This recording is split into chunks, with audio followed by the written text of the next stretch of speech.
Alhamdulillah wassalatu wassalamu ala rasulillah wa ala alihi wa sahbihi wa mawalah.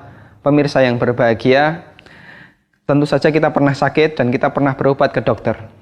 Kira-kira kalau kita perhatikan, dokter akan memberikan 3 saran, 3 tahapan untuk mengobati sakit yang kita derita. Saya gambarkan di sini ada sebuah segitiga. Sebut saja segitiga kesehatan. Dokter ketika mengobati kita, saran yang pertama yang akan diberikan adalah menjaga kesehatan, menjaga kekuatan fisik. Dokter akan sarankan banyak istirahat, jangan banyak pikiran, makan makanan yang bergizi, dan kadang tidak lupa dokter memberikan kita multivitamin. Kemudian tahapan yang kedua, dokter akan menyarankan kita beberapa pantangan.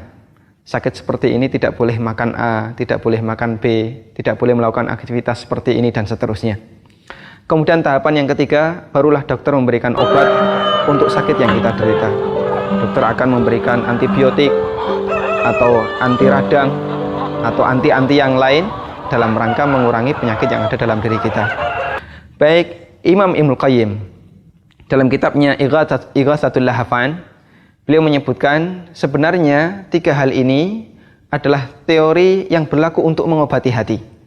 Hati kita yang sedang sakit, kita bisa terapi, kita bisa usaha untuk mengobatinya dengan 3 cara yang tadi diterapkan dalam masalah kesehatan fisik. Kata Ibnul Qayyim, cara yang pertama ketika orang mengalami sakit hati, hatinya sakit, kemudian dia ingin menyembuhkannya, adalah dia harus jaga kekuatan hati. Diistilahkan oleh Ibnul Qayyim dengan hifdzul quwwah. Bagaimana bentuknya menjaga kekuatan hati? Kata Ibnul Qayyim, bentuknya adalah dengan kemudian beriman kepada Allah, banyak melakukan ketaatan, mendekatkan diri kepada Allah, atau secara umum semua bentuk ibadah itu akan menjadi hifdzul quwwah, penjaga kekuatan bagi hati manusia. Karena Allah Subhanahu wa taala mensifati wahyu, mensifati apa yang diturunkan kepada nabinya sebagai sumber kehidupan bagi hati. Karena itu bagian yang terpenting agar orang bisa memiliki hifdzul quwwah, penjagaan kekuatan bagi hati, adalah dengan banyak belajar, memahami zikrullah, memahami peringatan yang Allah turunkan. Allah Ta'ala berfirman, وَكَذَلِكَ أَوْحَيْنَا إِلَيْكَ رُوحًا مِنْ أَمْرِنَا مَا كُنْتَ تَدْرِي مَا الْكِتَابُ وَلَا الْإِيمَانُ وَلَكِنْ جَعَلْنَاهُ نُورًا نَهْدِي بِهِ مَنْ نَشَاءُ مِنْ عِبَادِنَا. Demikianlah kami turunkan kepadamu ruhan min amrina, ruh dari ketetapan kami, yaitu wahyu Al-Quran. Kita lihat Allah Subhanahu wa taala menyebut wahyu dengan ruh karena wahyu adalah sumber kehidupan bagi hati manusia. Maka wahyu, kita mempelajari Al-Quran dan Sunnah kemudian berusaha mengamalkannya, itu adalah sumber kekuatan bagi hati, sumber kekuatan bagi hati manusia. Kemudian Allah Subhanahu wa taala menyebut bahwa wahyu juga merupakan nur. Walakin ja'alnahu nuran nahdi bihi man nasya'u min ibadina. Dan aku jadikan wahyu ini sebagai cahaya karena dia menjadi sumber kekuatan bagi hati. Yang dengan itu aku beri petunjuk siapa saja di antara hambaku yang aku kehendaki. Karena itu, pemirsa yang berbahagia, dengan kita banyak belajar dan kemudian berusaha mengamalkannya, memiliki ilmu yang nafi', memiliki ilmu yang bermanfaat, sejatinya kita sedang menjaga hati kita, menjaga kekuatan bagi hati. Kemudian yang kedua, sebagaimana dalam penyakit fisik, kita disarankan oleh dokter untuk menghindari segala bentuk pantangan, segala bentuk yang bisa memperparah sakit yang ada dalam diri kita. Maka kata Ibnul Qayyim, demikian pula bagi orang yang sakit hati. Orang yang hatinya sedang sakit, dia harus menghindari pantangan yang bisa menyebabkan penyakit hatinya semakin parah, yang diistilahkan oleh Ibnul Qayyim dengan al-hamiyah minal amrad al-jadidah.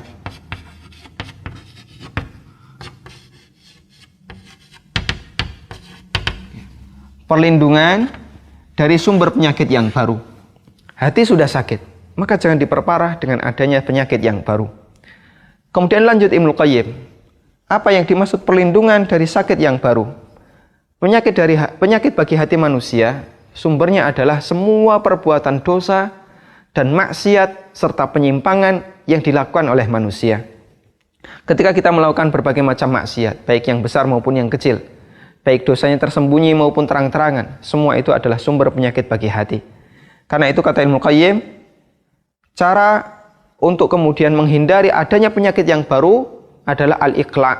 Kita melepaskan diri dari segala bentuk maksiat, dosa, dan jangan melakukan dosa yang lain, jangan melakukan dosa yang baru, karena semacam ini akan memperparah sakit hati dalam diri kita. Disebutkan dalam hadis yang diriwayatkan oleh Tirmidzi, Rasulullah SAW menggambarkan dosa yang dilakukan oleh manusia itu ibarat sebuah titik yang ada dalam hati manusia. Kata beliau, innal abda idza akhta'a khati'atan nukitat fi qalbihi nuktatun sauda. Apabila seorang hamba itu melakukan satu kesalahan, maka dititikkan dalam hatinya satu titik hitam. Fa idza huwa istaghfara wa taba wa naza'a sukila qalbuhu. Apabila dia minta ampun, memohon ampun, bertaubat, maka hatinya akan dibersihkan. Fa in ada zita hatta ta'lu qalbahu.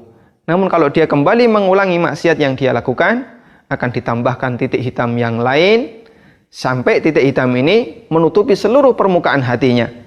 Nah, ketika seluruh permukaan hatinya sudah ditutupi dengan titik hitam, maka akan sangat sulit ada tembusan hidayah yang bisa menyentuh hatinya. Karena titik hitam ini akan menghalangi dirinya untuk mendapatkan petunjuk yang baru dari Allah Subhanahu wa taala. Kemudian berikutnya yang ketiga, dokter menyarankan ketika orang sakit dengan memberikan obat, untuk menghilangkan penyakitnya. Dan kata Ibnu Qayyim, dalam penyakit hati juga demikian, orang bisa menghilangkan penyakit hatinya dengan istifragh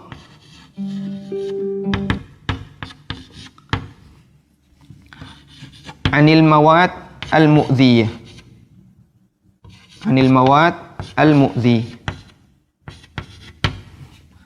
Membersihkan hati dari semua benda-benda, unsur-unsur yang membuat hati itu sakit. Bagaimana bentuknya? Jelas Ibnu Qayyim, bentuknya adalah dengan bertaubat, beristighfar kepada Allah Subhanahu wa taala. Karena dengan orang itu bertobat dan beristighfar, maka hatinya akan dibersihkan oleh Allah Subhanahu wa taala. Sebagaimana dinyatakan dalam hadis riwayat Ibnu Majah, Nabi SAW bersabda, "At-taibu minadz-dzambi kaman la dzamba lahu." Orang yang bertobat dari dosa itu sebagaimana orang yang tidak memiliki dosa. Artinya dosanya